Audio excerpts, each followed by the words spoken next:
2යි 3යි 4යි 5යි 6යි.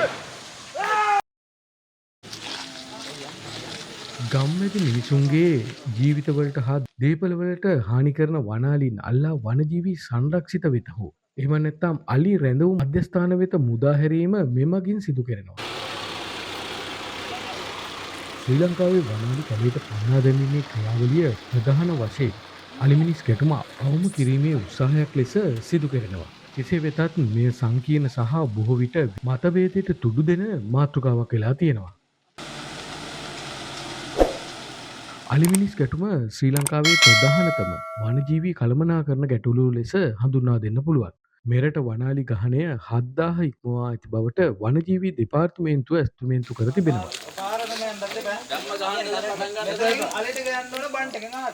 වාර්ෂිකව මිනිස් ජීවිත 75ත් 85ත් අතර ප්‍රමාණයක් සහ වනාලි 170ක් සහ 190ක් අතර ප්‍රමාණයක් මේ අලිමිනිස් ගැටුම නිසා අහිමි වෙනවා. මෙතනින් යනවා මේ ටික නෑනේ. දේපල හා වගාහනිද විශාල වශයෙන් සිදුවෙමින් පවතිනවා. දැන් යන්නේ මෙතනින් කරකුණා තමයි.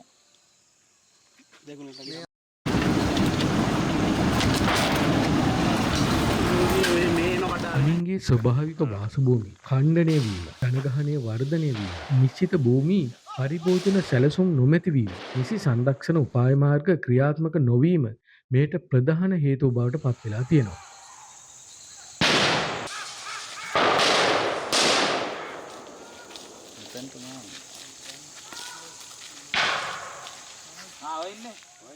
ගැටුම උග්‍රව පවතින ප්‍රදේශවල ජනතාවට ශනික සහනයක් ලබා දීම මෙම ක්‍රියාදාමය ක්‍රියාත්මක වෙනවා. ඒ වගේම රක්ෂිත ප්‍රදේශ තුළට අලින් සීමා කිරීමේ උපාය මාර්ගයේ කොටසක් ලෙසත් මේ සලකන්න පුළුවන්. එතන කඩාගෙන එනවා. අතෙන් දාලා. අතෙන් දැම්මම හරි දාන්න. දශක 10 පුරා මෙම ක්‍රමය අලිමිනිස් ගැටුමට තීරසාර විසඳුමක් නොවන බවට වනජීවී සංරක්ෂණ දෙපාර්තමේන්තුවේ දත්ත සහ පර්යේෂණ මත පදනම් වූ විවේචන කිහිපයක්ම පවතිනවා. අලි ඇතුන් ඔවුන්ගේ පාරම්පරික වාසභූමිය වලින් සම්පූර්ණයෙන් පන්නා රක්ෂිත ප්‍රදේශවලට ගාල් කිරීම අලි මිනිස් ගැටුම කළමනාකරණය කිරීමේ ප්‍රගතිය නැවත ආපස්සට හරවා ගැටුම තව තවත් උග්‍ර කිරීමට හේතු විය හැකි බවයි පරිසරවේදීන් පෙන්වා දෙන්නේ.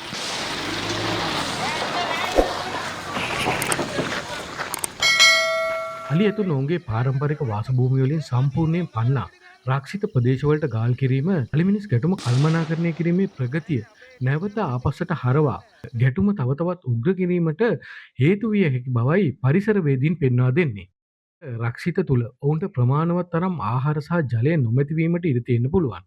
උදාහරණයක් විදිහට ලුණුගම් වෙහෙර ජාතික වනෝද්‍යානයට ගාල් කළ වනාලි පෝෂණ දුර්වලතා හා රෝගාබාධ නිසා මිය යාම වැනි අවාසනාවන්ත ඉරණම් කිහිපයකට මුහුණ දෙන්න සිදු වුණා. පන්නා දැමූ වනාලි නැවතත් තමන්ගේ පාරම්පරික නිජබිම් වෙත පැමිණීමට උත්සාහ කිරීම හෝ වෙනත් නව ප්‍රදේශවලට ගොස් ගැටුම් ඇති කර ගැනීම මේ තුලින් සිදුවන්න පුළුවන්. ආගන්තුක පරිසරයකට පන්නා දැමූ අලි රංචුවල සිටින ගැහැණු සතුන්ට ඇතිවිය හැකි පෝෂණ දුර්වලතා හේතුවෙන් කුඩා අලි පැටව් මිය යාමද සිදු වෙනවා. වනාලි පන්නා දැමීමට වඩා ස්ථිරසාර ක්‍රමෝපායක් කෙරෙහි අවධානය යොමු කිරීමට කාලය පැමිණ තිබෙනවා. නිවැරදි සැලසුම් සහ නඩත්තු සහිත විදුලි අලි වැටවල් ඉදිකිරීම හා නඩත්තු කිරීම කෙසේ වෙතත් අලි වැටවල් නොසලකා හැරීම හා නඩත්තු නොකිරීමද බලපාන තවත් ගැටලුවක්. වනෝද්‍යාන සහ රක්ෂිතය තුළ අලින්ට ආහාර හා ජලය හිඟවීම, වැළැක්වීම සඳහා ආක්‍රමණශීලී ශාක ඉවත් කිරීම සහ ජල මූලාශ්‍ර නඩත්තු කිරීම විකල්ප තීරණයක් ලෙස හඳුන්වා දෙන්න පුළුවන්.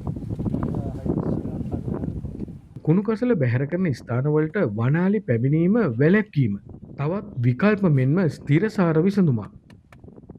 ගැටුම් කළමනාකරණයට ප්‍රජාව සක්‍රියව සම්බන්ධ කර ගැනීම, අලින්ගේ නිවාස පරාසයන් ආරක්ෂා කිරීම සහ නිසි භූමි පරිභෝජනයේ සැලසුම් ක්‍රියාත්මක කිරීමද විකල්ප සහ තිරසාර විසඳුම් ලෙස හඳුන්වා දෙන්න පුළුවන්.